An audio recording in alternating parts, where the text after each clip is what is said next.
This episode of the Offroad Podcast is sponsored by Warren, Medical Gear Outfitters, and Colby Valve. Off-Road Podcast, episode 355, Easter Jeep Safari Recap.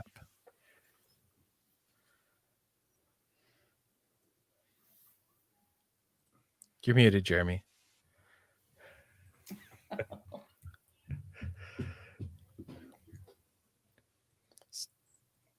Still muted, Jeremy. Still muted, Jeremy. I'll do this part then. How about this? Tonight, Aaron drills some metal, Jeremy buys some parts, and Ben cleans house. Welcome to the Off-Road Podcast, the podcast about everything off-road. We cover the news, review products, and interview people in the off-road industry. Your hosts tonight are A-Rod, Jeremy, Bond, and we have Mercedes and Andy joining us tonight. And welcome to the show.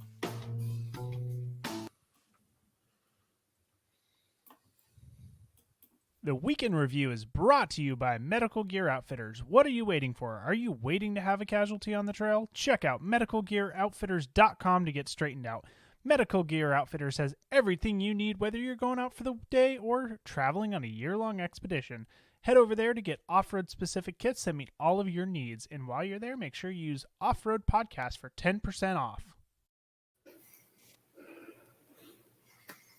Speaking of medical stuff, I'm packing for a trip, and I'm definitely going to use I was thinking I need to build a first aid kit to bring with me to have in a backpack, but I'm like, no, I'm just going to grab that Overlander kit. So that's going to come with me on my upcoming trip that you'll hear about in a couple weeks. Nice. That'll be handy. Yeah. You might want to throw some extra Band-Aids in there since there's not a lot of those in there, especially with your kids. And Are you saying my kids are clumsy? No, I'm No, just saying, Coy's clumsy. I'm saying kids in general. Mother for Coy. Just kidding, Coy. Just kidding.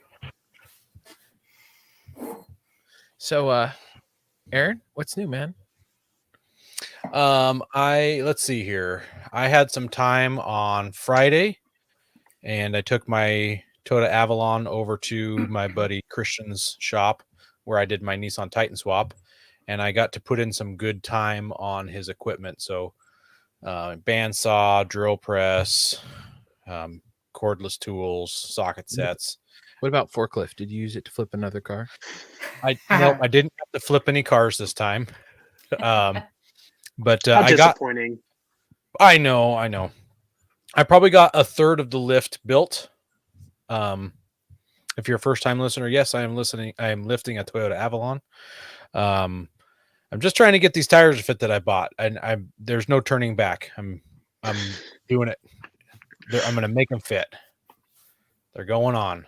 I One don't way care. or another. Yeah. So that's what I've been working on. When I get back from my trip, I'm going to have a couple days off before I got to go back to work, and the plan is to get it done, get the lift complete. Then I got to take all the wheels and tires somewhere and have the new tires put on the wheels, and then I can bolt it all together and literally go to town. There you go. Because you're going to need an alignment afterwards, right? Funky Town. I probably should get an alignment before I go because they might not touch the car after I'm done. I don't know. Now, is it a gambler car or is it just regular car that you're going to lift? It's just a regular car that I'm going to lift. Yeah, I'm just having some fun with it. And everything will be reversible. I'm big on if I'm modding something to make it reversible. So yeah, I try not to cut fenders and do that craziness. All my clothes are reversible, too. Whether you like it or not. That's how he affords all those JDMs. I got some pretty sweet windbreakers. So from the 1970s. Windbreakers. Yeah. That's a Sounds good, Jeremy. What have you been up to, Jeremy, since your voice is happening and working now? I know. I don't know what's going on with these gremlins. Well, I mean, I haven't really done a whole lot other than I did finally purchase all the parts to fix my airline leak for the locker for the rear that Aaron broke. Your truck broke itself. While it was towing your fat butt up the hill. I just brought it boy. to the melting point. Oh, Did you guys doesn't at least sound split like- the bill? Well, I mean, it was like $15, so. Buy him a couple beers. One beer. Depending on the beer.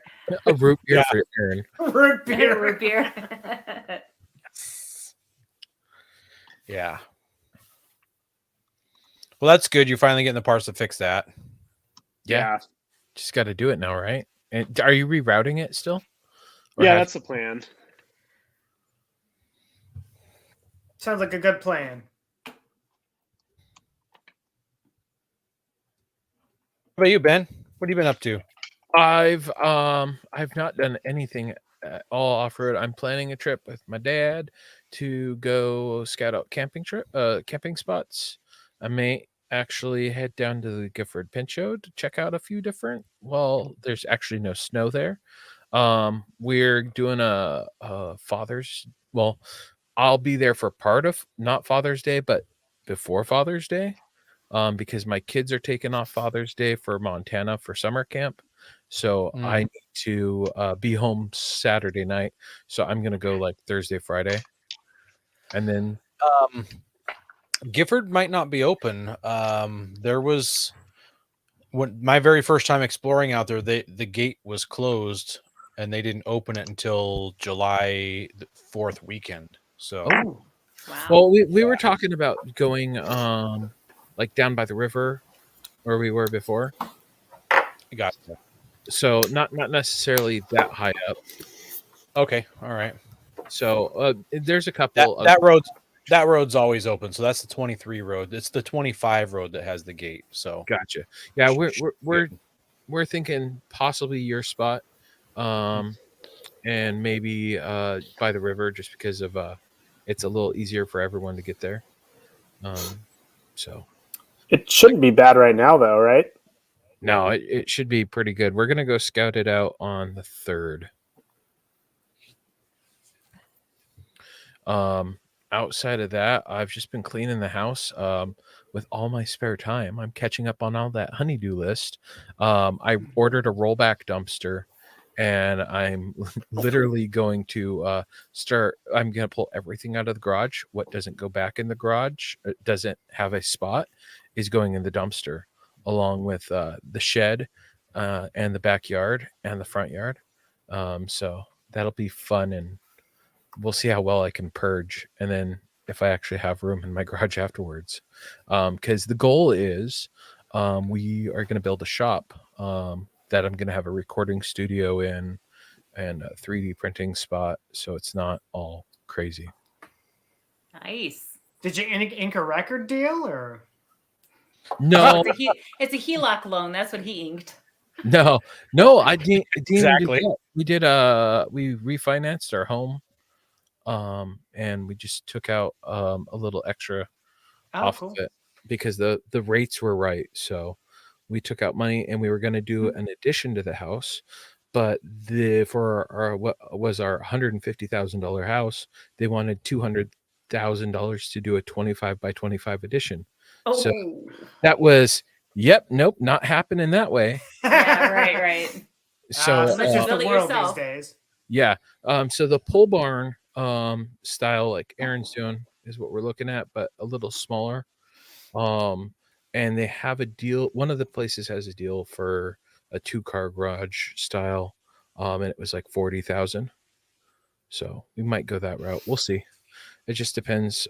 Concrete prices and material prices all can vary. So it may take longer or less than before. We'll see. Yeah. Andy, what about you, man? Yeah, actually, Mercedes and I both we did some off-road things last weekend. We participated in the Sand Flea Rally out on the Oregon coast. It's Sand little Fleas. one-day It's a thing. off-road club. and they do an annual event out at Sand Lake Recreation Area called the Sand Flea Rally. They limit it to, I think, about 120 vehicles, and there's 6 checkpoints you have to find, 2 mobile checkpoints you have to find, and a bunch of sand flea little figurine plaque things. So it's competition. Count. You have to find all the checkpoints, and then at each checkpoint, they ask you a series of questions, sometimes trivia kind of stuff. Mm-hmm. You have to generally do some sort of little game. Like a ring toss or a precision driving thing. Which is always fun in a JDM right-hand drive. Yeah, they let me do it backwards a couple times. And then you have to count these. They have these, like she said, these fleas, and you have to count them. And then you whoever pull a poker card too. Yeah, and there's a poker aspect to it. It's like a poker playing kind of thing. There's a lot to it. It's very multifaceted. It is multifaceted. It is also a trash cleanup, a beach cleanup, which is great. Oh, wonderful. So, yeah, it's a really, really fun event. It's been going on for many, many years. Warren donates a winch to it every year. This is the first time they'd had it since 2019 because of the COVIDs. And so it was great to get out there. The plenty of Oregon coast sunshine, liquid sunshine. I think it usually happens around May, around this time of year. Yeah. So it could be rain. It was pretty bad when we were there, but we had our Gore-Tex. We were fine. It is what it is. We're in Oregon. So you don't like rain, you shouldn't live here. That was fun. We took our 91 Pajero, which was fun. So was there any Broncos floating in the bay or anything? Tide coming in and out, the Broncos floating around out in the bay or anything? Yeah, a few of them, but they just kind of do their thing. So it's just how they roll. It's just how they roll. Yeah. No Broncos, no nothing out in the ocean other than fish, water, all that stuff. There's an dog catching a stick. Yeah, lots of dogs, birds, But yeah, it was raining a lot. It was very soggy, but it's still fun though. But it's fun. Anytime in the dunes is fun. I agree. Yeah, that sounds I did see here. I did see, by the way, in the chat, somebody asked me if I missed my Cherokee. I'm not sure if they asked me that because we were talking about dumpsters beforehand. But my Cherokee was a fantastic vehicle off road. It was probably the best vehicle I've ever had off road. It just was horrible on road and had a lot of problems. But it was a great off road vehicle. But do I miss it? I really don't miss most of my vehicles that I've sold over the past. So. Probably reason that you sell That's a joke, by the way. I think Cherokees are amazing. I can't help myself when it comes to humor. So, especially bad humor. Yes, thank you. That's him. Mm-hmm. Oh, we servers. Yeah. What about you, Mercedes? Anything extra with you besides that? I just came back from a whirlwind trip from Oregon here to Puebla, Mexico, via Mexico City, and then back via with Volkswagen. So I had a chance to drive their new Taos and Tiguan SUVs all over Puebla, and then Cholula, I think I'm saying that right, nearby Cholula, and we had a chance to do that all during Cinco de Mayo. So that was really cool. It was a very quick trip there and back, but I am calling through photos, editing everything, and the article is going to be coming out soon. Because you were just down there, I say there as in Mexico, like it's just a small place, but you were just down in Mexico like a month ago also. It was March. Yeah, we were in Manzanillo. That was vacation. That was drinking margaritas. I don't know. Sitting around. I don't know who this Facebook user is because they must be going through our fans page, but they're wondering if you're a drug mule because you keep going to Mexico. They clearly yeah, know. Yeah, right. You've been found out. Consider happiness a drug, maybe. I don't know. Yeah. Oh my goodness. But other than that, I had a lot of fun doing that. You didn't get any sand fleas in Mexico? No. Had lots of good food. Just in work. I had a couple of margaritas. Of course, when you're down there, you got to have margaritas and, really good food and just great camaraderie, and got to meet some really interesting different people and drive the V-dubs, which of course is my favorite thing. Yeah. Driving anybody's vehicle. How's the new Tiguan? Was it like the their off-roady-ish model or a luxury one? No. I mean, it was more luxury. So I think it was one of the higher trim lines, like their new Taos was. But it was my first time driving in Mexico. So I had a chance and I drove almost the entire time. So, Mexico's famous for just kind of going wherever you want to go. And so there's no lanes and people just make wherever they want to go happen. And, but I did really well. And it just was, both vehicles were very comfortable, very responsive. Of course, the Tiguan being a little bit bigger, I'm used to driving very small vehicles. So that was a bit of a change, but it's just very relaxed. You just got in, visibility was great, and you were able to, drive them very easily. So hop in and go type vehicles, I think that they're great, both. They're both great. And actually, the plant is just down the way in Puebla. So it was pretty cool. We didn't get a tour this time, but the VW plant was right down that way. Cool. I've only been in Mexico twice, but both times I drove, and I love driving in Mexico. I enjoy the aggressiveness because I'm a little bit of an aggressive driver, and Little. it keeps you on your toes. Jeremy, you're absolutely muted. I don't hear anything. You're right. You're muted. I'm There we back. go. Now Yeah. you're back. Yeah. No, it's a lot of fun. Mexico, if you've never driven in Mexico and you're not scared to drive, do it. It is a lot of fun. Someone says Texas is that way also. Oh, well, and so is Boston and Chicago, and some of the bigger cities are that way. But Mexico, to me, and I'm used to driving, bigger cities and being defensive and just really having your eyes, behind you, side of you, front of you, at all areas, and driving defensively, and just got to get out of situations very quick if you got to go. And but I was excited, but I was also a little bit nervous about driving Mexico because it's so different, and I've heard so many stories. But there were people that I know weren't comfortable driving. And if you know that about yourself, then have somebody else drive if you have that opportunity. Absolutely. So, Yep. I was driving my first time was a Volkswagen Polo. Stick shift. yeah. nice. Cool. Oh So- yeah, rad. It was a lot of fun. We had 4 people in it, so it was by max GVW, and it was so much fun. Yeah. I Very just want cool. to comment on how Mercedes thinks that a Tiguan is big, and that's probably because it drive all JDM. Everything we have is like a little 2-door or a tiny go-kart or, next to the size of a K car. But yeah, Suburbans and me probably won't get along very well. Yeah. Oh, I wish I still had the Expedition just so you could drive that one time. Yeah, of course. And then it'd be like, where's my back end? It's somewhere like, 50 feet down that way. So Yeah.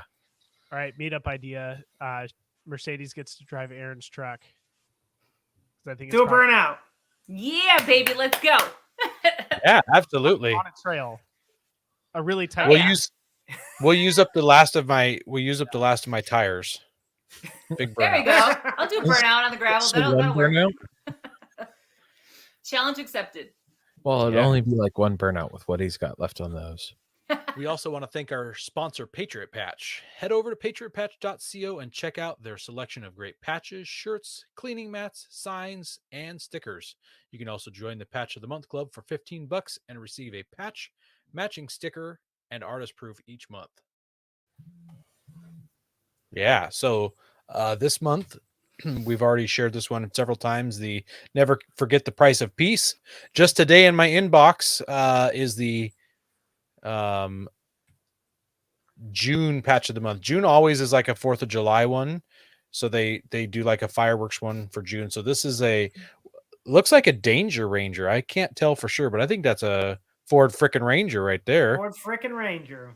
Yeah. Yeah, so it's all monster trucked out. It's got the Mars missiles and bottle rockets and a mortar on it, and it's sitting on top of a very large Saturn V rocket or something. I don't know what's going on That's there. actually the fastest. That's actually the best way to make a Ford Ranger faster is just to put a Yes. rocket on it. Of course. Yeah. Just about anything. You don't need to re-gear. No, just put a rocket under it. And better Yeah. tires. So yeah, that'll be a fun one. Kids always love those 4th of July patches because yeah.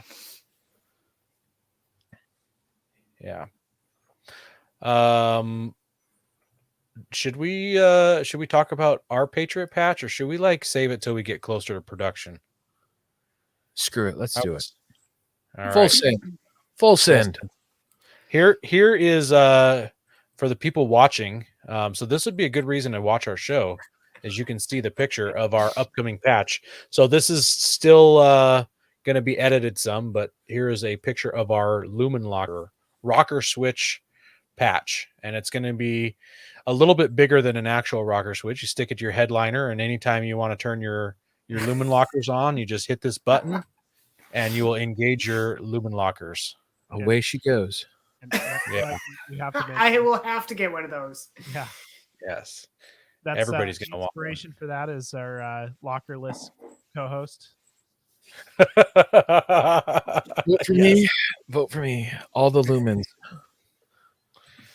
Yeah. Even my wife's truck has a locker. Oh, Koi's got a really good. Oh. Ooh. Okay. Well, I guess I need to ask for that part. I'll you guys keep doing the show. I'm Back gonna to the drawing board. I'm for that typing up the submission there, Koi. It does Yep. have to be in the dark if we can make it glow in the dark. Yep. I'm You'll editing have it. the email right now. Well, that's good. We haven't got the final, it's something we can, So, yeah. All right. On with the show. Have tire troubles ever left you deflated? Colby Valve has got you covered. Ever have a valve stem leak? Colby Valve makes reusable and easily replaceable valve stems that don't require you to remove your tire from the wheel. They work with your off-road rig, ATV, side-by-side, commuter vehicle, or even your tractor. Never be left stranded again because of a busted valve stem. They also have a tire repair kit for those punctures that keep you away from doing your favorite thing, wheeling. Make sure to check out colbyvalve.com or ask for them at your local off-road products store. I've got one of those tire repair kits. They're nice. It's got all the right stuffs in it. Yeah. I need to get one because now our riding lawnmower has another leak. Oh. Yeah. I don't know how we get so many flat tires in a riding lawnmower on grass, but What do you got in your grass? right? Growing yourself in your grass? Yeah. Is your son walking out there with his knife and testing it? No. No. Well, let's talk about our first news article here. It's from Autoblog. And it is the Hennessy Mammoth 1000 6x6 TRX. What a mouthful. 1,000. Sounds like the Ford F-1500 or whatever they called it. Remember that? The Ford F-15,000. That's what it was. Yeah. So if like your Ram TRX isn't enough, if you need one more axle, you send it to Hennessy. And they use the 7-liter Elephant engine, which tunes it to up to 1,200 horsepower. So, a little bit more than most imported JDM cars. Just a little. Just a little. Yeah. And I'm not understanding here. It says 500,000 before customization. So once you buy it, you can do options on top of that. Yeah, so it comes with that 7-liter Elephant engine, which stock is 1,000 horsepower, and they tune it up to roughly 1,200 horsepower. It costs 500,000. You can add some extra stuff, lights and retractable running boards and all that. Here's the kicker, though. They are only going to build 3 because there is a limited supply of the engines. Yeah, talk about supply and demand. They're only making 3 of them. But you're not out of the woods yet. Instead of the Elephant, you can get the 6.2 liter Hellcat, and it's going to go from that 702 horsepower, 650 pounds of torque, and they're putting a supercharger on it, and it's going to tune it up to 1,012 horsepower, 969 foot-pounds of torque. The length, the stretched frame is 283 inches longer or inches long, which is gonna make the foot 4 foot longer than the your donor truck. Now, I heard through the grapevine that instead of the Elephant, because they're hard to get, you can actually get 6 2-liter Dodge Neon engines and 1 at each wheel. But I may be making that up, but I'm not sure. And that's like Well, so- at least 600 horsepower. Well, there'll be Yeah. definitely be space under it with all those wheels and tires. I don't know. That's Anyway, so it's basically 24 feet long. So You're using two My- parking lots. my LMTV was 21 and a half feet long, so this is almost 3 feet longer than my LMTV. So do you have to get a boat license for it? you should be required to get one. Yeah. In fact, I would feel like you should have to have a CDL as well. Yeah, Coy you says have to Yeah, wear- right. Yeah. Yeah. You Coy have to says wear life preserver while driving it. yeah. You wanna He's know- wondering Need if somebody they to control the back of the vehicle too, like a rear steer like a fire Rear truck. steer. Of Yeah. course, you gotta like front and Yeah. back, and then And a mast. There's probably a mast. you need curb feelers too. Gotta have those little curb feelers. I think the biggest crime is that it only has a rear. The rearmost axle is locking, and that's the only one. Yeah. So they're going to sell for the Hellcat versions start at $449,000. So Gotcha. I mean if I were to sell my house, I could buy one, right? If I were to sell 3 of my houses, Pro- I could barely buy one. Probably not. They're probably all sold out, and like Coy says, they're probably all shipping to Dubai. Yeah, and Yeah, they'll right. get 3 miles per gallon. Yeah. Yep. 3 gallons per mile. Tim, that LMTV made me super cool. I have to get it in every once in a while.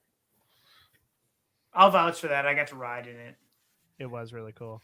Yeah, it was fun. Sell it. I got to drive it. It's fun. Soon. So our next article here, it's written by some lady. We might know her. It's Mopar's EJS rigs. And this is all the Easter Jeep Safari. Mercedes, tell me about this Jeep 41 concept. So the Jeep 41 concept is one of 10 different concepts that were at the 2022 Easter Jeep Safari this year. There were, let me flip to the article here. So there were 10 total, and there was 3 from the 2021 SEMA show, and then there were 7 that were brand new, and I believe 5 of them were electrified, and 1 of them was fully electrified. So Jeep has got a big time direction to be able to go with electrification, and a lot of their vehicles were plug-in hybrids, or otherwise known as their 4xe models. The Jeep 41 basically is a concept that they paid homage to the 1941 first Willys Overland vehicle that was basically won the government contract to become the vehicle of choice and the first light duty vehicle 4x4 that was basically in the world. So, they kind of painted the olive drab green and basically ran with it that way. So it was a 4xe, so it was electrified compared to the little tiny old school, Willys Overland vehicles that were there in 1941, but great vehicles. And it was really interesting to drive. Speaking of that, and we can talk about this in the main topic, but you mentioned that little Willys Overland vehicle. I saw a video of you driving one of those, so we'll have to make sure that we talk about that also. We do.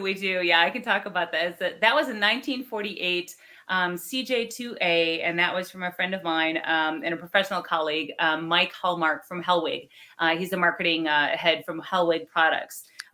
So he had that Easter Jeep Safari. That was Friday. I was part of the official flat fender fun run that they had. And he so kindly let me drive it. That was the oldest vehicle I've ever driven to date. And that was a hoot and a half. Yes. I've been Yeah, riding it's Coy.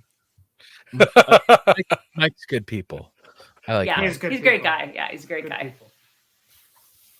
So And yeah, then- the 41 is a little bit different. Of course, the 41 had a little bit more horsepower, probably locking in close to 375 horsepower and about 470 foot-pound of torque. So, and I think it had about 21 miles of range on full EV mode. So very, very different than the old school, the Willys or the Willys Overland vehicles before they became the CJs when they were released to the public. So. And what about that Grand Cherokee Trailhawk 4xe? What was that like? Yeah, that was actually really interesting. So of course that is not a Wrangler, right? So that's a Grand Cherokee, but so it doesn't have the full articulation like a Rubicon normally does. So you do have a little bit more of the Montero type wave because, as you grow up, steeper stair steps and things, it doesn't have quite the amount of travel as a typical Rubicon does. That's little Mitsubishi humor for you, by the way. Right. I was just going to say the Montero wave, three-wheeling, or you could just say like, Isuzu doesn't flex, Trooper doesn't flex, or something. doesn't flex as much. Flex as much. But yeah, it's got a 2.0 liter turbocharged full cylinder engine, a 400 volt battery pack. And that was the color on that they decided to paint. It was absolutely beautiful. It was just this nice steel blue gray color. It had some beefy tires on it. And I think that one had Vision wheels. I'd have to double check on the wheel manufacturer. Awesome. But let me look at my article here. I should know the wheels. They have like different wheel company on every single vehicle. So yeah, what do I know? okay. Yeah, what do you know? But anyways, so yeah, it was custom industrial blue facade is what it was. And let me just see about the wheels. Vossen, yeah, you were right. 20-inch Vossen wheels. There you go. And it was a 33-inch BFG mud trains. So, but great little rig. It was nice. It was very comfortable. It looks really cool. I love those wheels. Obviously, as a off-road guy, 20 is too big for 33, so it really needs 40s underneath it. So to fix that problem, keep the cool wheels, bigger tires. Especially when you're 5'3.5", anything with 40s, it's like, do you have a step stool, anybody? Because this girl needs it. I especially if you're wearing your camera harnesses and gear, it was a little bit interesting for me to try to get in some of those vehicles and make sure, my camera gear was not, banging against the body. So. Well, we talked a little bit about the Magneto 2.0, and I gotta say, I really love the idea, the concept of it. What was it like? The Magneto is such an interesting vehicle. I had the chance to drive the very first ever Magneto when it first came out last year. And so it wasn't called 1.0, it was just Magneto. And I believe last year that was 280 horsepower, if I remember correctly. This year, Magneto 2.0 ended up more than doubling the horsepower and tripling the torque. If you think about that. The horsepower of this year's model, if I remember correctly, was 625 horse and up to 850 foot-pounds of torque. Think about that for a second. All EV. I love it. Full and instant torque, and it's a stick shift, mind you. So it was just like last saw year, that. stick Yeah. shift, which was really interesting. When I talked to Mark Allen and Jim Morrison, the two main heads of the Jeep brand in the U.S. here, they wanted Magneto, and they still want Magneto to be an open laboratory, they said. So they wanted to understand the gearing ratios. They wanted to understand, with a manual transmission, how that all works, and to be able to figure out the cadence and what customer feedback is. Whether that would make it to production, they don't know. Probably not. But they basically said they wanted people to drive it. They wanted people to basically say what their thoughts were. So it's the weirdest feeling. I mean, Andy and I are both stick shift drivers. I mean, that's all we drive our manuals. But to be able to have it in gear and just let out the clutch. I mean, you honestly could just have it in first gear and not use the clutch and then just go whenever you want to go. It won't die because there's no engine. You can't kill it. But you only change the gearing with the clutch when you change from like first to second to third, and so on and so forth. But if you're even up the hill, if you're off Candor, for instance, you can't kill it and it won't roll back. It's just this oddest feeling, and there's no noise. But it's really interesting. It was fun, and I think with the added horsepower and the added torque, it was very much more controlled. It felt more mature, more controlled, and a lot easier to drive than it was last year. Did you get a chance to take it out on the open road at all? I wish. Everybody would say that they wish. No, they had a course for all the meaty that came in that had, just some slick rocks, some off-camera situations, a little bit of dirt, and it was very controlled. If I had a chance to be able to run away with it, I would just, run away with it and just, they say it could go very fast. They won't talk about range at all. I tried to get it out of them. I'm a pretty good fast talker. Yeah. Just couldn't get any more stats, and I tried hard.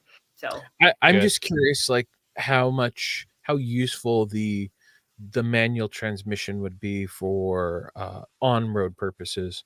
Like obviously you can start off at essentially in any gear you wanted. Right. So like But if you're out on the open road, it'd be nice, and it'd probably help with the range to go, okay, first gear, second, third, fourth, fifth, and how that affects how it feels on the road. Yeah, that's a great question. I mean, some of these vehicles now can do 0 to 60 in like 2 seconds or 3 seconds. Or, I mean, it's just insane how fast some of these vehicles can go if they're full EVs. You just got instant torque.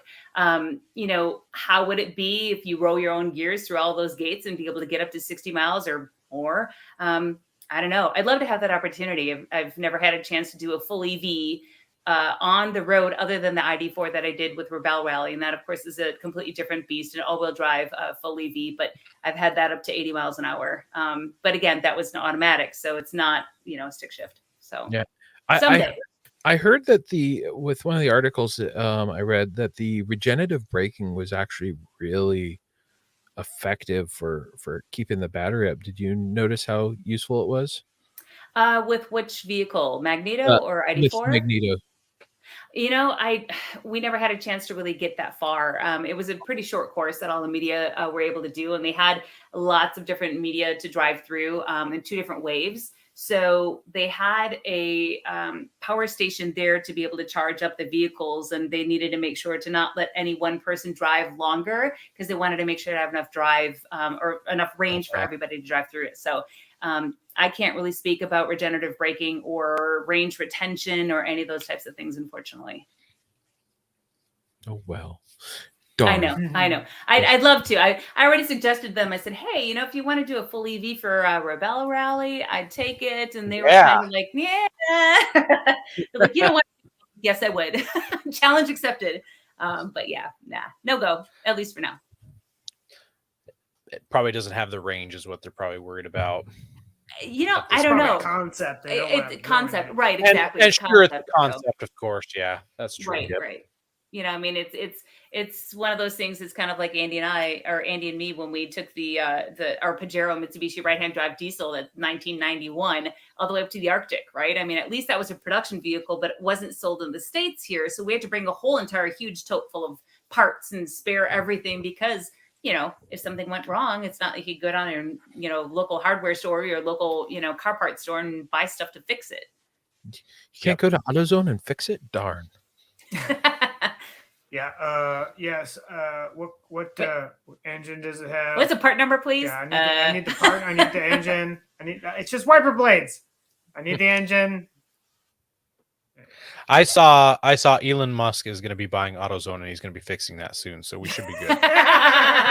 You're right. Well, should we jump into the main topic here? Let's do it. Should Andy do his own ad? Yeah, Andy, do the ad. Do I have to do my own ad? Oh boy. Just make something up because it's not listed in the there's nothing for you to read from. You have to go off script. Yeah.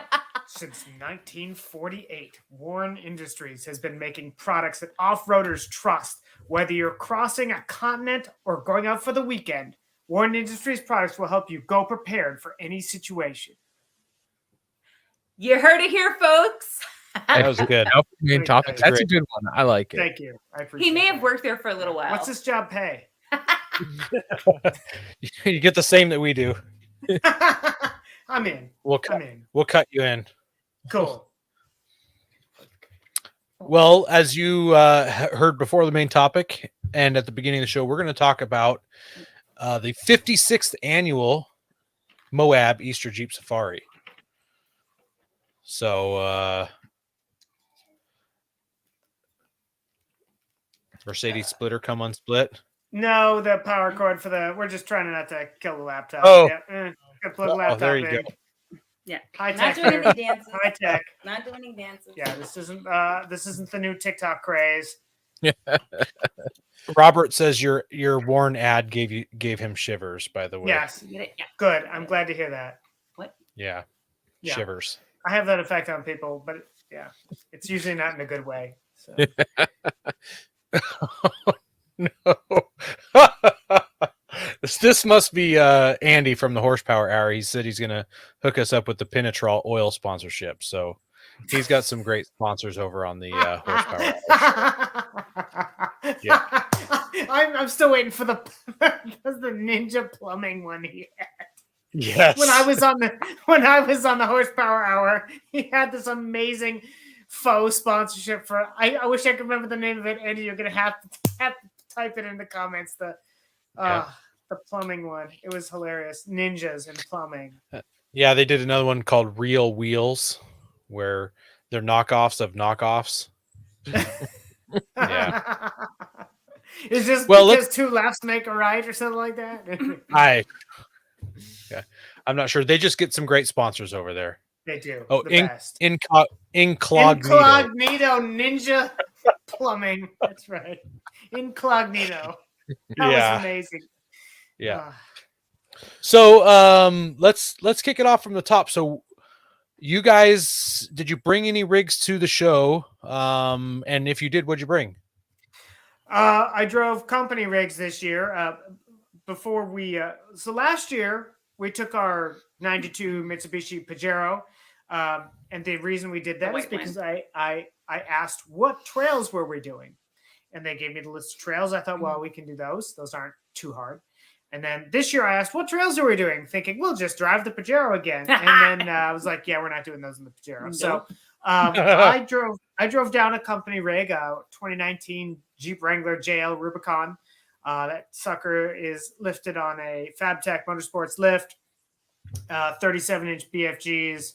Our Warren Epic wheels, being a Rubicon, it's locked front and rear. It's got Warren bumpers, a Warren Xeon 10S winch, and a host of other goods on it. And one heck of a driver. But thank you. She was probably talking about Chad, our other guy. But anyway, so so we drove from Portland to Moab in it, and then the amazing thing about modern Jeeps is you can set the cruise control at 80 miles an hour across Idaho. It might sound a little bit like you're driving a tent, but you can still set the cruise control at 80 miles an hour, getting 11.5 miles a gallon. Yes. And then you can go wheel it on, very crazy difficult trails and then drive it home. It's unbelievable. I mean, modern four-wheel drive like that, the Jeep brand does I tell you what, it truly is incredible. If you want to see a couple of those photos with the JL, and they also had a red JK and a red Warren Gladiator out there. I read a couple articles about EJS for expeditionportal.com. So if you look up Eastern Jeep Safari on Expedition Portal, you'll be able to see some of those photos with the Jeeps in action. Does the Jeep have the like an active cruise control? The JL did not have active cruise control. The Gladiator did, although I never messed around with it. I drove the JL there, and I drove our Gladiator back. So, but yeah, it's like I said, the most amazing thing to me is the fact that yes, you are sucking down the fuel at 80 miles an hour in a lifted Jeep. But the idea that you can still do it is, and then you can wheel it in Moab hard. And it'll still accept it. It's just something else. It's really, really amazing. I don't have vehicles that go 80. Not like we even did 80 with those Jeeps, though. I mean, no, well, we did 80 a couple of times, but we would generally set the cruise around 75, and it was very comfortable. We had ridiculous headwinds both ways, of course. Of course, because whenever do we cross the West Coast and the Western states into the Midwest and not have like crazy headwinds all the time? The wind hates us, but so anyhow. Yeah, a headwind in a lifted vehicle is not fun. I dealt with that in South Dakota with the 4Runner driving from Rapid City to the Badlands and back, and I'm just like getting blown sideways or getting it head on, and it's like, oh yep, nope. You want to go 70 or even 60, but you're good luck. You're going down to 50 to keep it. Keep those RPMs down because they just keep creeping up. Yeah, I'm with Nick McKay. What's cruise control? I was just gonna say, hey Nick. I don't. So I drove last year to Moab, then Colorado, and back, and I don't recall at all any crazy headwinds to or from. We must have gotten really lucky. That's because you weren't with us. I was gonna say it's usually either Andy or my fault, but Wyoming's the worst. I swear to God. It's like if anybody's ever driven I-80 across southern Wyoming, you might as well just expect it to be windy every time. Oh, yeah. It's just unbelievable. Like the close parts of the interstate because of the wind is so bad. That's the wrong way to get to Moab, though. I'm pretty sure.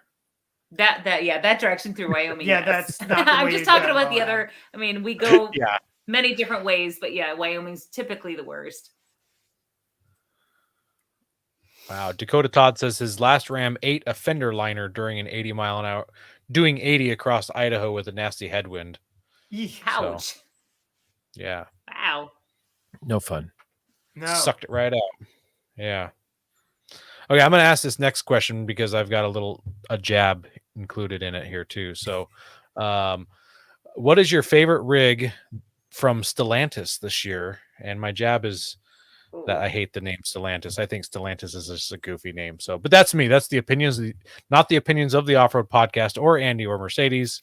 That's just Aaron Or and their probably the sponsor. Horsepower Hour guys too. Does it have to Yeah. be new? Did you have a favorite Stellantis rig? Well, I would. Stellantis is pretty new. Yes, the last is like a No, I couple know. years I old, know. so I, I'll let you I'm just answer that asking, first I'm just one. asking.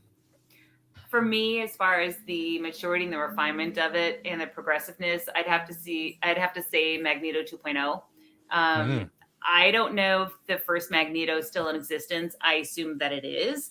I would love nothing more Jeep Stellantis, if you're listening here, right here. I would love to be able to do an actual drive side by side of both the original and the second, because from what I remember are night and day difference. And I think you'd think that much more horsepower, that much more torque would be wildly crazy. It had so much finesse, so much more ease of driving off road than the first iteration. I just felt was a lot more twitchy. It was a lot more like all or nothing, and just a little bit harder to control. So for me, I'd say 2.0, just because of the surprising nature of its demeanor.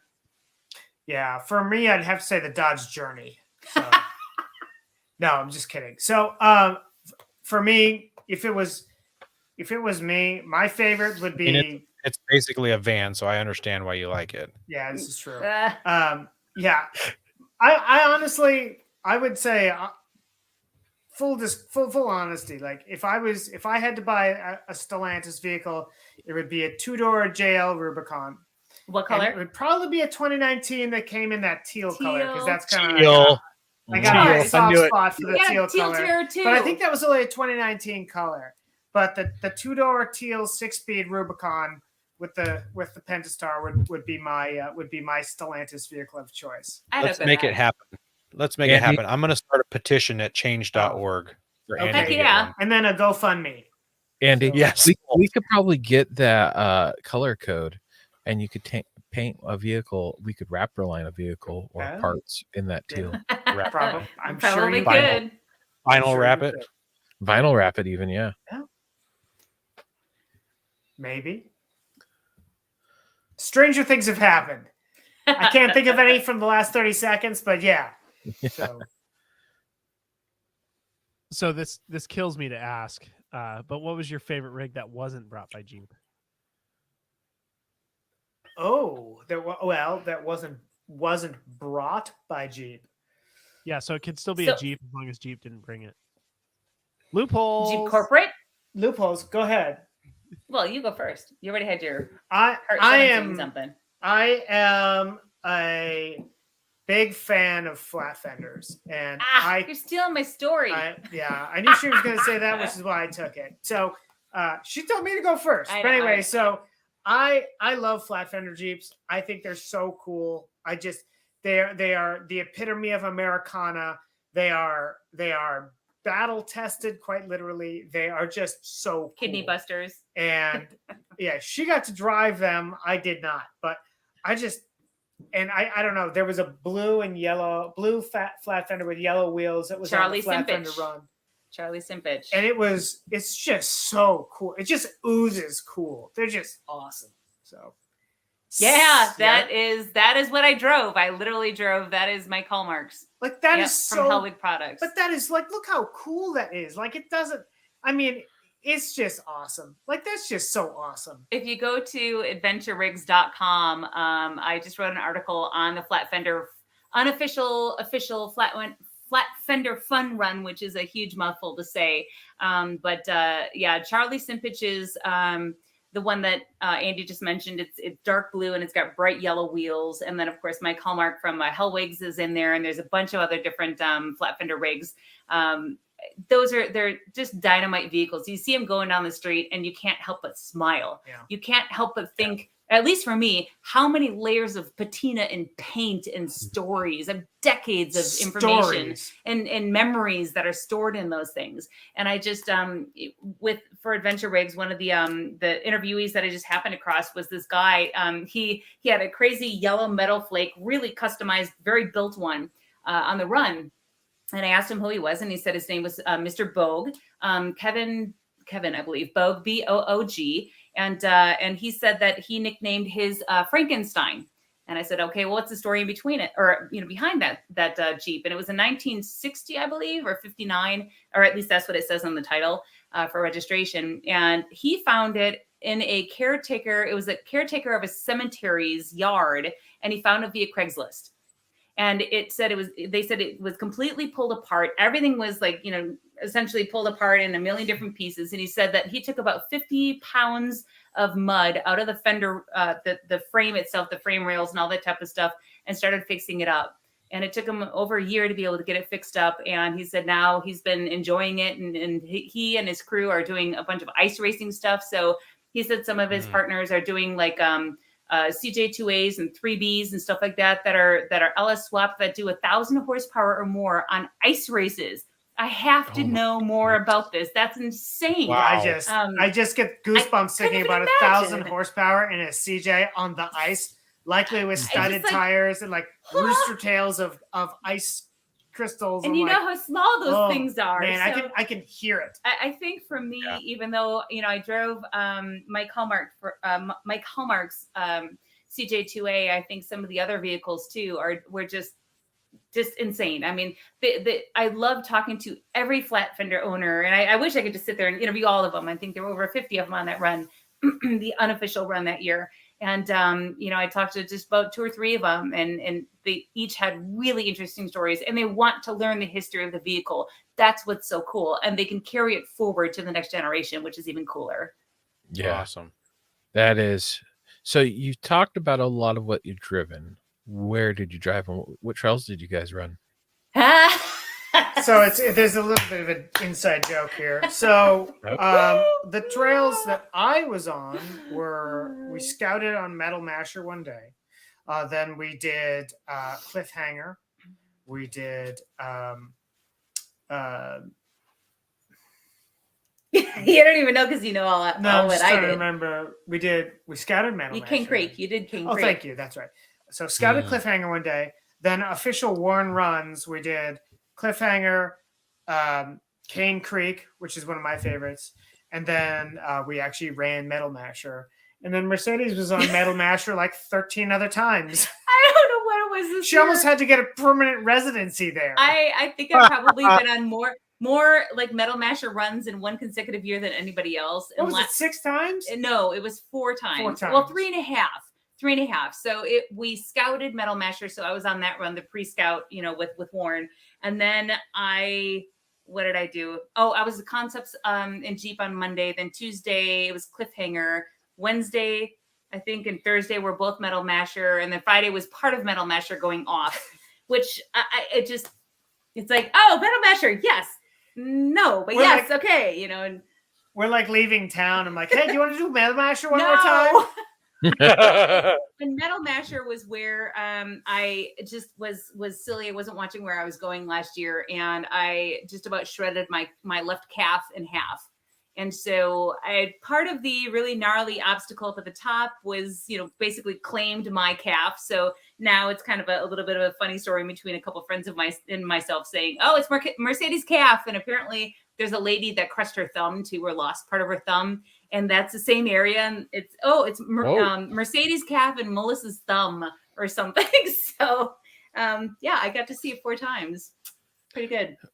Andy, I got to ask about Cane Creek because Coy and I attempted Cane Creek when we were there last year, and we probably got maybe a quarter of the way through it, and we're like, it's too beat up. So apparently there had been some torrential rains, and it like it was so washed out and terrible that we didn't get very far before we turned around. And actually, as we were entering, there was like an 80 series leaving that was all overlanded out, and they got a long way in. They said they almost rolled their rig. They spent the night out there because they got stuck out there so much that they spent the night out there on Cane Creek. So what was Cane Creek like for you? Because it's supposed to be like a number 6 out of 10 trail or something like that. Not too hard until you get to Hamburger Hill at the very end. So it's a 6. I was wondering what it was rated. So the first part of Cane Creek, I don't generally consider too difficult, but then you get to the first kind of like, I guess you could call it an obstacle. Now again, what was I driving? I was driving the Gladiator. So it's a Gladiator with I think it's a 3 or 4 inch lift on 37s, at least, locked front and rear. But the first one is this kind of big, you go down into a deep gully and then go back up. Yeah. Pretty steep. And then there's a couple of pretty off camber tight squeezes before you actually get into the creek itself. And once you get through that, some of that creek area, you end up doing an area that rises up above the creek, and then you get to Hamburger Hill, which is kind of the big obstacle. And then after Hamburger Hill, you sort of wind your way out, and there's not a whole lot of real difficult obstacles, but you're still going quite a ways. Did you guys even get to that real steep descent and climb? No, I don't think so. So we did a lot of like driving over rubble and washed out spots and around some ledges. I don't even think we did any creek crossings. So I think it's supposed to have like 57 creek crosses or something like that, and we never did any of them. Potentially, yeah. There's a whole lot depending that you on the can rain, do. I think. So basically, once you get to that first, it's a descent and then a steep ascent, and then after that, you like I said, you come to these. There's one where there's a rock that kind of sticks out pretty far. The funny thing was we were having a little bit of front sway bar issue with the Gladiator, and actually I shouldn't say that it wasn't a Jeep problem. It was an aftermarket bumper suspension thing, and they were saying don't unlock the front sway bar because it's going to run. You can rub the tire up against the fenders or the bumper. Anyway, so I get to this one gnarly obstacle, and I'm driving, and we get to the obstacle, or we get to this off-camera thing with the rock sticking out, and you got to make like a 70-degree turn. And our spotter, who also works for Warren, he's like, unlock sway bar. I'm like, I can't. Chad said not to do it. He's like, you got to do it. I'm like, okay, I know. Chad said he'd rather break the sway bar end length than have it rub and possibly like take the front bumper off. He's like, I'll tell you what, you can either disconnect the sway bar or you're not going to be able to get around the corner. I'm like, all right, but I'm telling him you told me to do it. So of course, you disconnected and it got flexy enough that it flexed out and rounded the corner, and we kept all the parts on it. But there are a couple of challenges on Cane Creek. The part where you get to drive through the creeks the creek is really, really cool, though. It's a very, very unique trail. It's not a trail. There's not another trail I've ever done like it. I wish I was on I'm gonna have to go back. Mercedes wanted to do Metal Masher for the 14th time. No. So I say we plan a trip and we hit Metal Masher the entire time. And I will stay home Just and run eat it bonbons. forward and backwards. Yeah, right. Yeah, if you want Mercedes to come, you better change that itinerary. Yeah, I was We gonna can see say, if- like, we can see you got to if- pay me extra to do that. We can see if Guinness will come out and certify the most concurrent runnings of Metal Masher. Pretty much, I can tell you exactly where to go. Yeah. That assumes that we're actually telling her the truth when we make the itinerary. But if we lied you into a Guinness Book of World Records, would you be mad at us? Maybe. You can always try. I am probably not. try anything once. There you go. How was the weather down there? Oh, it was a mixed bag. Yeah. It was Yeah. a. It was a. snowed. Oh, There's some parts of yeah. where are you going? Yeah, there you go.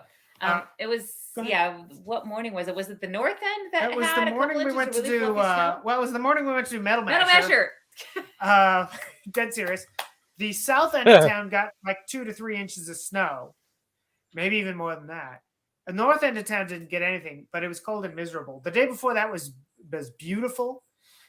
There was some wind. There was a little bit of some wind. clouds. I mean, we were doing Cliffhanger with the Warren Media Run. I did do that. It was a beautiful day. I was doing some camera stuff with Chris Collard from Gone Jeepin', and it was great. But towards the end, we were kind of wrapping it up, and I said, "Yeah, weather's coming in," and then the next day it was cold and blustery and just kind of nasty out. So.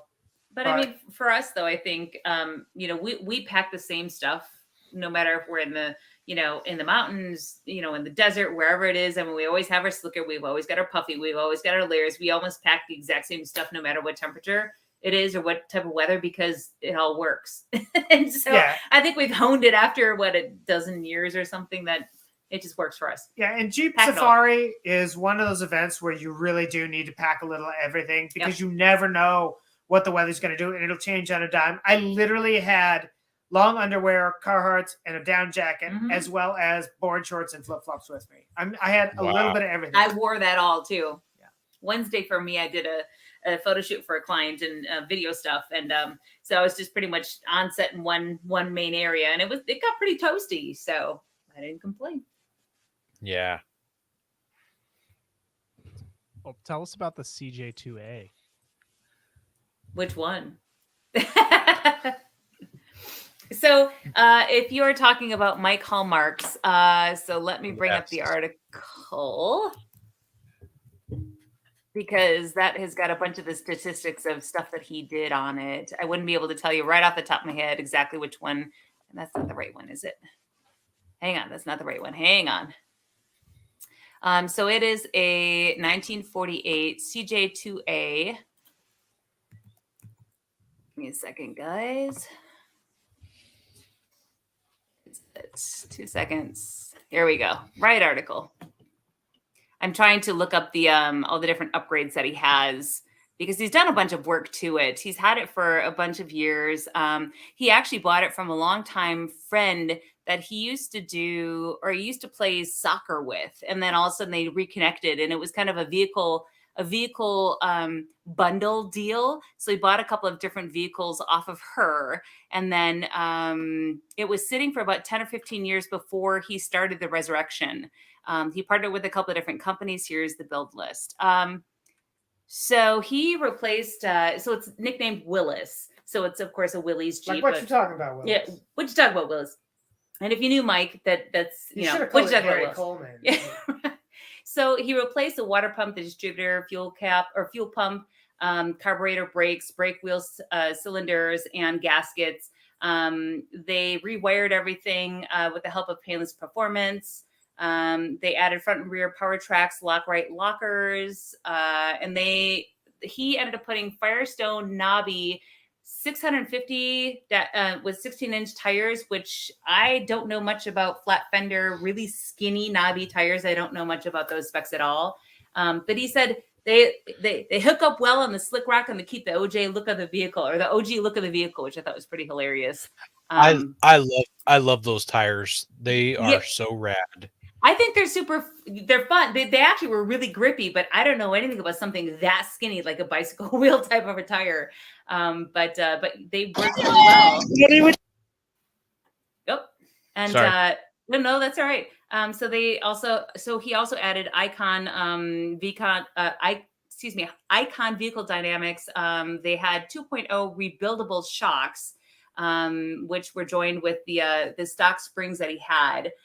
He also did install new gauges so he can ensure that everything's running smoothly. he paid enough attention to try to make even the cowls of the little gauges kind of old school and weathered a little bit, just to kind of keep in the period correction of the patina and the correction of the age of the vehicle. So it's one of those where when we got to the midpoint and we had our little lunch area, those vehicles that still made it, you walked around, and as I'm taking photographs of different vehicles, I saw a little antifreeze dribble down one of them, on the slick rock. I saw, looked like maybe brake fluid on another one and some of the others. And it's like, if you're not leaking, or if you're not, having steam coming out of somewhere or something or whatever, there's just, or overheating, they could have vapor lock issues or all sorts of different things, but it just was fun. It was so much fun to be a part of that. And actually to drive one. I never thought I had that bucket list until Mike said, "Hey, do you want to drive it?" I'm like,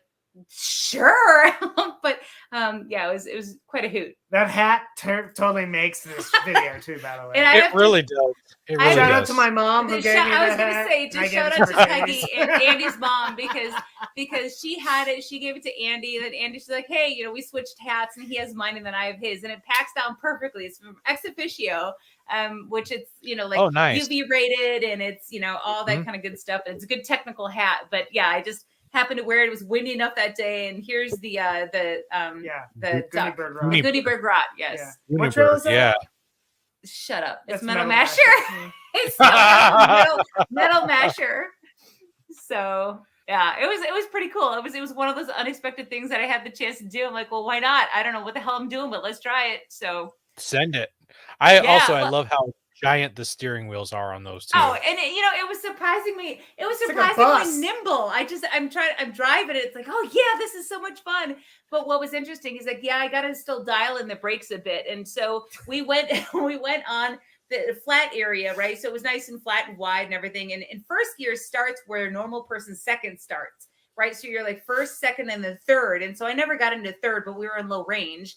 But as we drove up the hill. If you're familiar with Metal Masher, it gets pretty tight cliffside, and then you've got this beautiful area where you go really tight and then go up and down, and then all the way back down to where the actual highway is. Well, I rode all the way up it, and I knew the brakes were really soft. Like just you needed to really put your body into it to brake. And I thought, well, if it's cliffside going down the hill, I might just want Mike to, take over. So I just had him take over once we got to the top of the apex, because I'm like, yeah, I don't want to just, drive ourselves off a cliff. So we didn't, of course, but I mean, he was great. He was absolutely great. Yeah, it's a great photo. Oh, that's awesome. So those that I'm going to make a note here. You mentioned that there was a club, like a flat fender club. And I also remember reading about that in a off-road magazine where a bunch of them got together and drove halfway across the country for something. Maybe it was even Moab. So I think that would be a fun podcast. Yeah, I don't know if there's an actual legit club. I know that there are organizers they wanted to stay anonymous. And so if you read the Adventure Rigs article, they were interviewed. I called him Mr. Smith because he didn't want to give his name, and they don't tell anybody, they don't talk to anybody about what it is and where it is and when the meeting time is and all that type of stuff, because they want to keep it really unique and organic just to that group. I've heard that there is a Facebook group of some sort. I don't know what it is yet. But yeah, it would be really cool to join them up. I know that they do different things, and for Moab each year, they come from all over the country. So whether you drive it out, heaven forbid, or if you drive it all the way, or if you trailer it, but they do. Several years ago, Fred Williams, formerly of, I guess, Peterson's Four Wheel and Off Road, and now, of course, of Dirt Every Day. He did an article years ago where he drove a CJ from California to Pennsylvania, and it was called CA to PA in a CJ. And that'd be awesome. It was pretty epic. Yeah. I'd still love to do Portland to Portland, like Portland, Oregon to Portland, Maine, and something crazy. You wanted to do it in a slingshot. I'd do it in anything that sounds terrible. Aaron just got piqued his interest. What? Slingshot. Do it slingshot. Yeah. I want to join you. Just depends on how much we hate ourselves. You'd be our support vehicle. Yeah. Man, that would be amazing. Maybe they'll give us two of them. Andy, can you tell people what a slingshot is for people who might not know? Sorry. A slingshot is a 3-wheeled Polaris vehicle. It's an on-road vehicle. It's got 2 wheels in the front. It's rear-wheel drive with 1 wheel and a belt drive. It's powered by I think it's a 2.4 liter General Motors 4-cylinder engine. It's got like 170 horsepower. It weighs like weighs like I don't know, 1,200 pounds maybe. But if you think about it, if you're under like a tornado watch and it's, hailing on you or something like that, I've driven them. I've driven one time. Yeah, you drove it was one. like ridiculous. It was like a drift machine when you wanted it to be. Oh. I think I've never driving even across sat in country one. would be ridiculous and amazing, especially if you didn't have the roof. So we could always anyway. pitch it to the manufacturer, pitch it to articles. Not so much an or off-road outlets. podcast topic, but still one of these things that's like Well, tempting. depending on how bad you drive. Yeah. Any vehicle can be an off-road vehicle if you try hard enough. Well, there's that Ariel Atom off-road version. Maybe do that one instead. Then you Nomad. can do that. Yeah, But I yes. watched a video on that recently where they had it was a few years old, but they had this gentleman from the UK who had one and was talking about it. And then they pick up David Higgins, a rally car driver, and they go to his like private rally course in the UK or Scotland or wherever it was. And I mean, it's I don't even remember what it's like, an Subaru STI engine, and it's like rear wheel drive and just ridiculous. It's like a giant mud machine. It just makes mud. Actually, it's just mud everywhere. Anyway, I have an affinity for driving long distances in vehicles that don't typically get driven long distances, or are over 100 horsepower. Yeah, that too. Anyway, I think I'm hearing a cannonball run. Yeah, baby. Ooh, cannonball run, right. Slowest crossing of the United States. Yeah. Like I said, challenge accepted. A record's a record. That's true. Yeah, that's right. That's a good point, Jeremy. That's right. That's a good point. The slowest. Fastest in a slingshot. So did you guys have any favorite parts to the trip? The people. Oh, for sure. I mean, the vehicles, and the trails, yes, but the people. Seeing everybody outdoors without masks, even still distancing and things like that, but just the people. It just for me. Yeah, I'm gonna have to echo that. Like, it's so good to just see people again and have events go on again, and I was telling her, I wish. I need to start a website like the Off-Road Hippie or something. I'm not like a hippie, I'll tell you that. But what I want is like when you're on the trail in Moab and you run across somebody, you give them a wave, and if they got the hood up, you stop. Are you all right? Yeah, it's fine. Or no, yeah, it's got a problem. Well, I happen to have a spare belt. I can help you. Nobody decency. asks anything. They don't care what political party you're affiliated with. They don't care. They don't care about anything. People are good to each other on the trail, or most people are. And I think overall, just the people. I'm with her. Like, it was just awesome to talk to people and share more stories. And hey, what are your plans for the year? Where are you going? What are you doing? Hey, have you ever wheeled here? Have you ever wheeled there? It's just the best.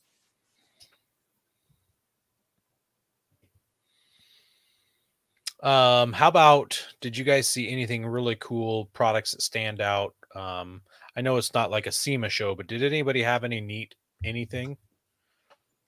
Yeah, I saw the sign for Metal Masher about 20 million times. In terms of product, that's you. That's more you. Yeah, I didn't have a chance I was to at go, the vendor really. shows and whatnot. There were actually a couple of. See if I can find the name of it, because I bought one. The company from Wisconsin. Well, they had lights. Ooh, what is now it? you're talking lingo. Lights. I have the name of it. It's that was a company from Chippewa Falls, but there's another one that made those bungee things that you bought some. I'm just trying to find the exact. We haven't name used of it them yet. So I don't screw it up. He'll have to put it in the chat later. Well, anyway, the suspense is killing us. Yeah, they're in the other room. I should run and grab it. But anyway, run and grab it. Maybe I will. Hold on. I'll do like the Jeopardy hold music.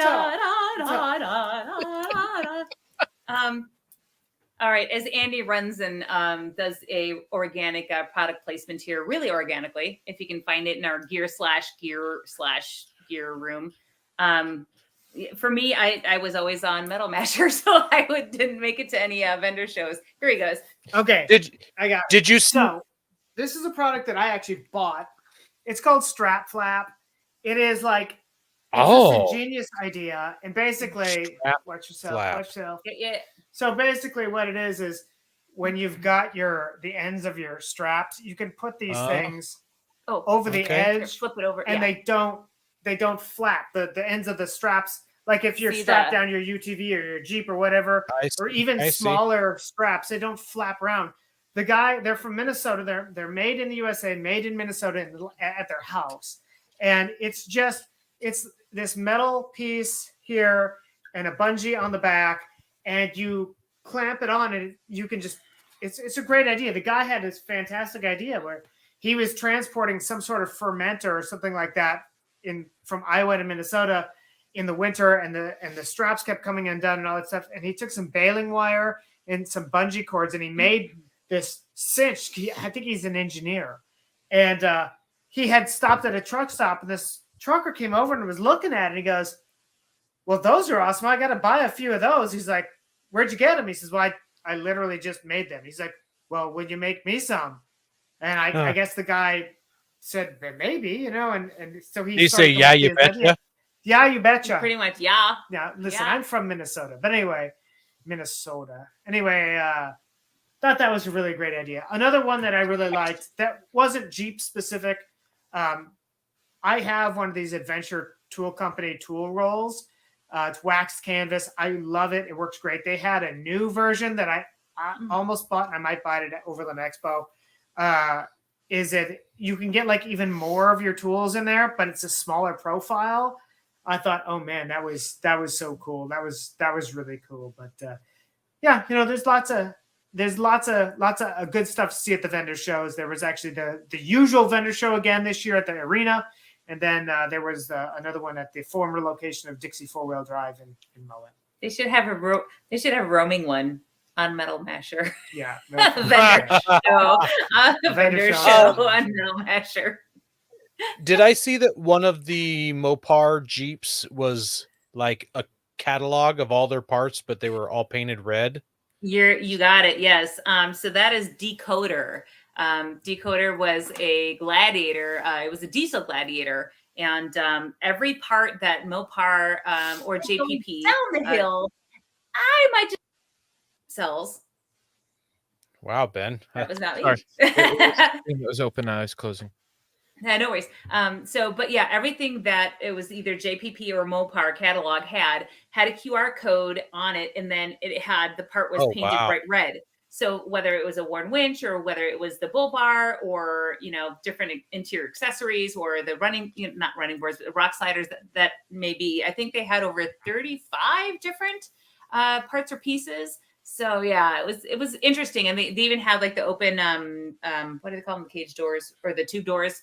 Those are also bright red too. It was pretty striking. Made for some good photographs. So it's cool to see them do that. I can see other companies like Ford doing that in the future, because it seemed like the Bronco has like all these Ford accessories. I can see Jeep, Bronco, or Ford doing that in the future too, just because they've got so many accessories. And Jeep's the same way. I don't know about any of the other companies. Toyota has some. Right. And I don't know, from a concept specific perspective, if that was oh my gosh, everybody's got to cover it because it's the latest, hottest, craziest new thing like Magneto 2.0, for instance. But it was an interesting showcase to see it in actuality. And if somebody wanted to say, oh, I wanted to take a look at that rear bumper. What is that swing away tire carrier? What does that look like? Or the rear, air compressor, if there's one that's embedded in it or whatnot, to click on or, to take a photo of that QR code, and it literally brings you to a live sellable website that you could just go, okay, bink, bink, bink, bink. And like, you can order it right then and there off the vehicle, which it's interesting. I don't know. I haven't gone back to look to see how many people have covered Decoder as in, wow, this is the coolest. There you go. The coolest, greatest, latest thing. But you could see, I think from a marketing perspective, you could easily see, oh, okay, so that's everything that's JPP or Mopar. Right. Very easily. Yeah, that pretty. It's a pretty great clever way to do it. Yeah. I thought it was pretty neat when I saw it, and it's actually even more striking in person. Yeah. The funny part for me with this is I noticed that they've got the little grab handles on the roll bar. What, those Yep. aren't on the list? Yeah, I don't know. I was gonna make a Dakota joke like South Dakota or North Dakota, but Wow. I decided against it. Or did I? So did you guys see any carnage on the trail?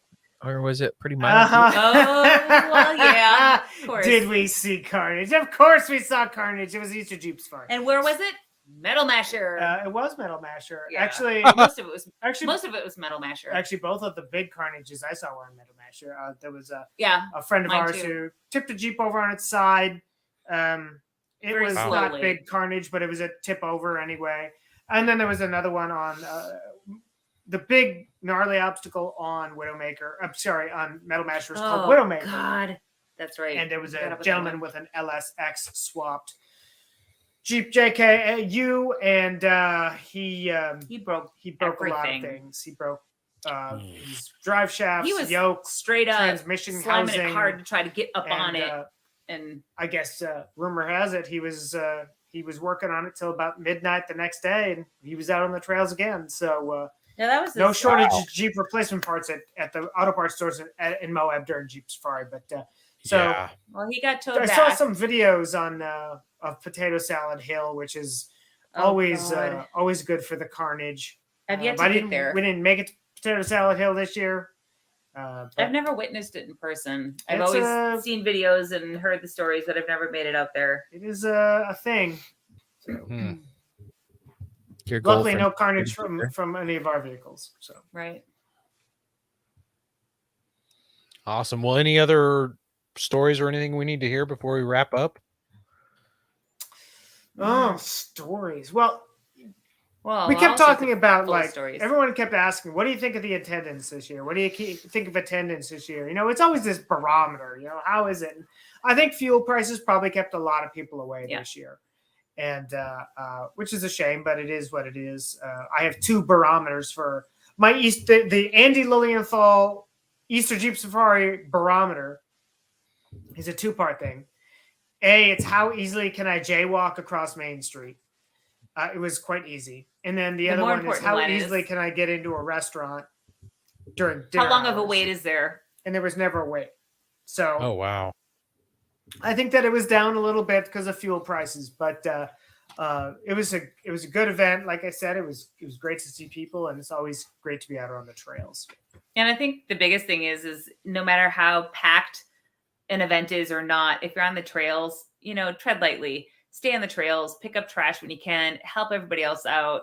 Just be good to each other, be good to nature. Just, to me, it's common sense, but there's so many people getting into it and they might not necessarily know. Yeah. So pick up trash. Just, Stay if you don't have a trash route, stay the trail. Don't trample. Don't bust the crust. Don't bust the crust. Especially up there. Keep it open for everybody else. Yep. I haven't heard that one, bust a crust. Yeah, so they have this Moab has crypto, or not cryptic, but crypto soil of some sort that it's like ancient, and if you step on it, it's like it literally is like crusty soil looking stuff. And if you step on it, apparently it takes decades to be able to grow back, and it harbors moisture for the local plant, and I don't know, mitochondria or like whatever microbe life or something that's in there. It's a lot like Yellowstone in that aspect. Right. You can definitely tell when someone's left the trail. Yeah, exactly. Yeah. And it's just, we're all out there to have fun. We're all out there to explore and to, challenge ourselves, but we can do it in a very responsible, respectful way. That'll keep the trails open. Yeah, that'll keep the trails open. Use what's available out there. Yep. Don't need to make new ones. Responsibly. Right. Yeah, exactly. All right. Well, we want to thank everybody for hanging out for us and listen to our show with Andy and Mercedes. We love having you guys on. It's always a pleasure. You guys drive the conversation really well. It's a lot of fun having you guys on. We made very small show notes for the show, knowing that we didn't need to have tons of questions. Because we don't stop talking. Yeah, because we never shut up. No, that's okay. We know it. But thanks for having us on. It's always a pleasure. Yeah. Yep. and everybody loves it when we have you on. So it's a lot of fun having you guys on. So Thanks for having us. make sure everybody out there is sharing us with your friends. Introduce them to Andy and Mercedes through the Off-Road Podcast. It really does help grow our show. Make sure you're hitting that subscribe button on the YouTubes and all those things, ringing bells, or I don't know, whatever you got to do. Thumbs up. Thumbs up or thumbs down, wherever the subscribe. I'm ringing my bell right or... here. Yeah, ring that bell, and God bless America. Don't forget to visit Patriot Patch and join the Patch of the Month Club. Check out our Gaia affiliate link for up to 40% off. Also, don't forget to head over to Warren, Medical Gear Outfitters, and Colby Valve to see all their great gear. We're a proud part of the Firearms Radio Network. Got a comment or question? Send it to us through our webpage at firearmsradio.net or through our social media channels by searching for Off-Road Podcast. Also, you can listen to us live at overlandradio.com Mondays at 7 p.m. Pacific. When off-road, please remember to have fun, tread lightly, be safe, and courteous. Thanks for listening. And don't forget to hit up Metal Masher.